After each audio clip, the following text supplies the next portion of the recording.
laws are time for all ages. And as I share this this story, it's an offering by Molly Halsh Gordon and Jamila Batchelder. So as I share this story about the cycles that connect us, you're invited to make the movements that that the cycles of water happen in the many forms that connect us all. So rain falls upon the surface of the earth, and pulled by gravity, each drop begins to flow downhill. Drops merge with drops, flowing together into a trickle, a streamlet, a creek, a mighty river, flowing ever onward. Some of the water seeps down into the earth itself as groundwater or deep aquifers, where it will stay for days, years, or even millennia until it is pulled up again by tree roots, by wells, by springs and geysers, rejoining the dance, the flowing, flowing, flowing dance of water. The water flows on until it collects in ponds, lakes, seas, and vast oceans. And all the while, the sun's rays warm the water, calling it back into vapor, so light that it can rise up and up and up, each molecule moving on its own again, rising into the higher temperatures, the higher atmosphere, where it becomes buoyant and swirling, where the air grows cooler and the water vapors slowly cool and begin to turn back into droplets. Droplets once again find droplets and join together again and again, forming clouds, growing heavier and heavier until at last the weight of those droplets pulls them down again, and rain falls on the surface of the earth once more. Everywhere on earth, at every moment, somewhere, this cycle, cycles upon cycles, falling, flowing, sinking, transforming, rising again and again and again. Our planet has all the water it will ever have, all the water it has ever had. This water cycle has been spiraling around and around for more than 4.5 billion years. So that this means that the water that we gather in our annual ritual comes from all over the world and also all across time. The water that we will gather today has traveled through the root systems of trees long since returned to soil. It has come from the bursts of geysers that ceased spraying millennia ago.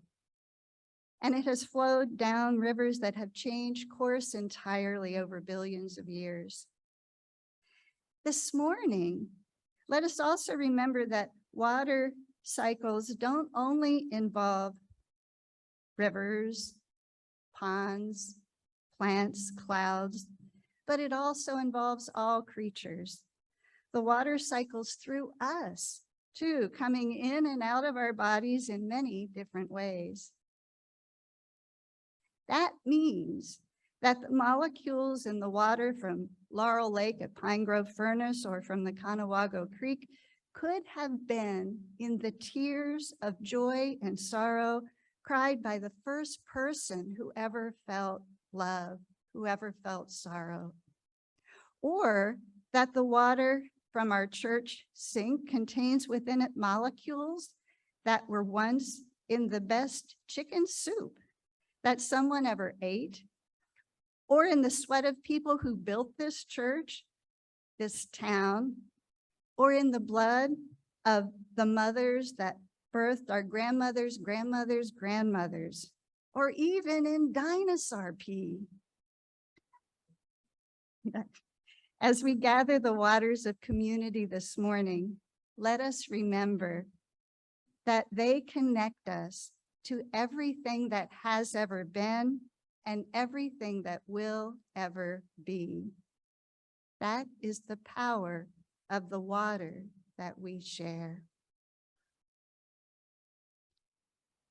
So in preparation for the ritual of our water communion, we've been talking about water, we've been talking about the flow and the cycles of water, and thinking about how we're a part of that cycle of nature. So take a moment to think about your journey over this past year and think about how has this past year been for you, and what do you bring to this moment, and what do you bring to this community? And we're going to invite you to come forward through the center aisle up to the front table as you bring your offering or pour from the container provided here. So if you haven't brought water, please come forward anyhow. There's water here to pour from this pitcher. You know that you can pour to express what you want to share with the community today, what you want to manifest in the coming year. We'll have the microphone over there. If you don't want to say anything, that's fine. If you do, you're welcome to do that. And, keeping it clear and succinct. You're invited to share these gifts, as I said, aloud or in silence, and know that you don't need to just offer the joyful and the beautiful, because there are challenges that have come, there are challenges to face, and we invite you to bring your whole self to this moment. And for those who are joining us from home, you're invited to post your offerings in the chat so that they can be shared with everyone. Jason will let us know what they are, and Jamie will pour water on your behalf. So Florence will give us a little bit of a musical accompaniment. So whoever would like to start, just come forward.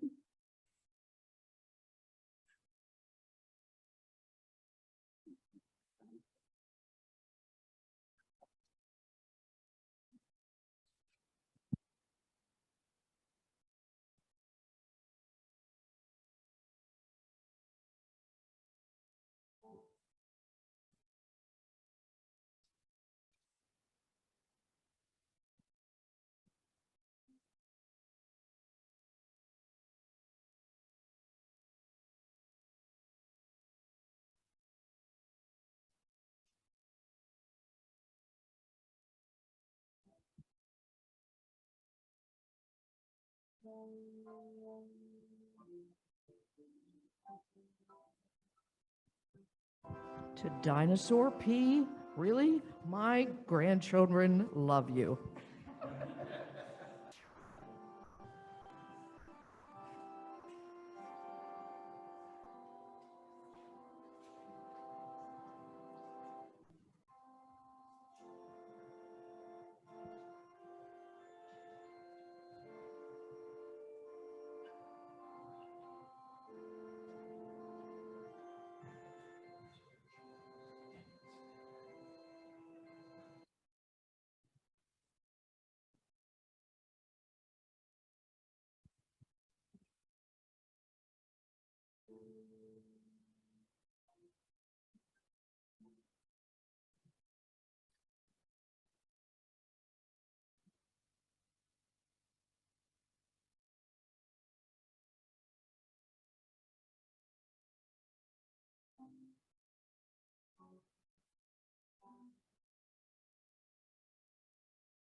The water that I brought this morning is slightly tinged, but it comes from the Ganges that I brought when I was in last trip to India.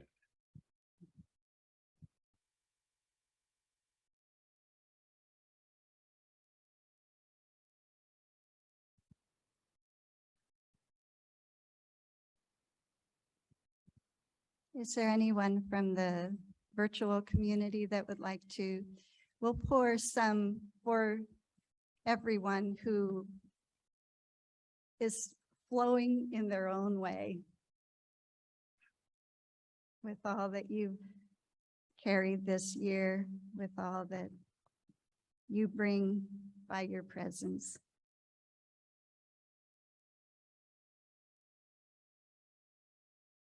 So friends, one of the gifts of this ritual water communion is to tangibly demonstrate how very connected our lives are.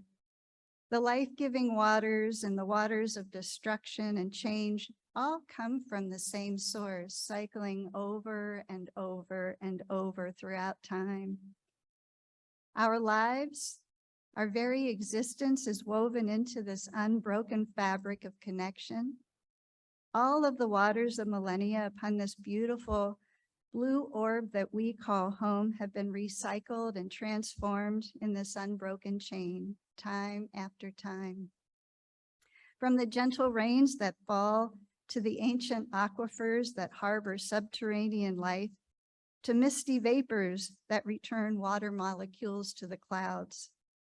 From the water from our kitchen spigot used to brew a cup of tea, to water molecules that comprise the countless shedding of tears, even to the long ago pee of dinosaurs. Across all time and space, we are and always have been connected. Let us use this experience, this combining of the waters that have touched our lives in this past year and beyond, to serve as a reminder that we are not now, nor have we ever been separate from one another, even in our darkest hours when we might think and feel otherwise. Our lives are linked in ways that we probably will never fully realize. We need each other more than we know. Yes, what we do as individuals matter, but what we consciously and collectively decide to do together matters even more. Let us continue to combine our singular experiences and gifts into a collective that can serve the common good. Let us give thanks for the countless ways that are seen and unseen that we give and receive gifts each and every day.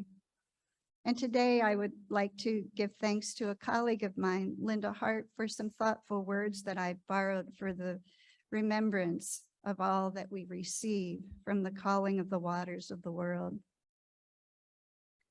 Friends, in our ways, silently or verbally, we have called on the waters of the world. From the east, the waters of sunrise and new beginnings, waters from the Chesapeake Bay, from the Atlantic Ocean, waters from our homes and travels.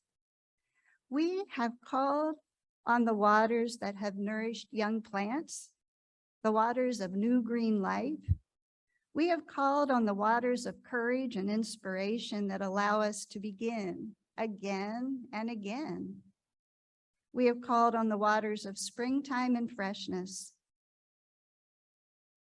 We have called on the waters of the South, the waters of summer and fullness, waters from the Gulf of Mexico, the Caribbean, the Amazon, the Antarctic. We have called forth the power and intense energy that drives us forward, the energies that help us to grow and that fill us with light and life.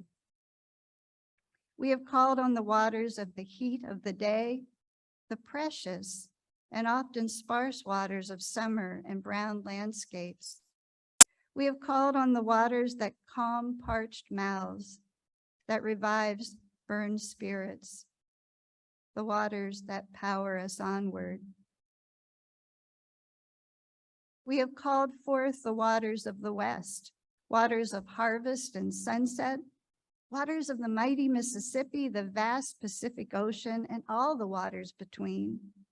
We have summoned waters from the coasts of unnamed islands lost in the vast blueness that extends to the shores of Asia. We have called upon the sweat of harvest time, the waters of time and preparation. We have called upon the cooling waters of autumn, waters rust-colored and peace-filled. We have summoned the waters of the north, the waters of winter, of rest and renewal, waters of quiet and introspection, waters filled with the grace of the world. We have invoked the waters of the Great Lakes, waters that caress the shores of Greenland and Iceland, the waters of the Arctic Ocean. We have summoned the waters of time and contemplation, of becoming ready for that which comes next. We have summoned the waters of the night, of rest and renewal, the waters of the peace that comes without bidding, the peace that touches our hearts and renews our spirits.